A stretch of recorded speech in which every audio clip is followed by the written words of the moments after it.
Special Pancit Canton, get ko version. Pre, ang una natin gagawin, kumuha ng kaldero.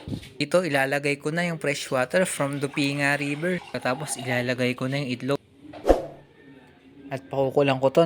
At yung itlog, pwede nang ihango. Yung pinagkuluan ng itlog, dito ko na rin papakulo yung ating noodles. Tapos yung kanton ay maisa lang. Yung isusunod ko naman yung bihon. Makalipas ng ilang saglit, yung gulay isasama ko na rin.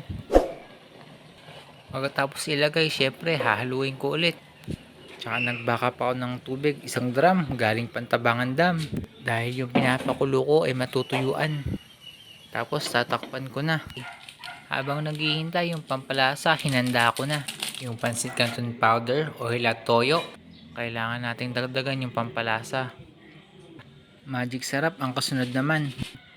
Toyo 1 kutsara, saka mantika. Pagkatapos eto na. Yung dating pancit canton nakasya lang sa plato, ngayon sa bandihado na. With matching gulay pa.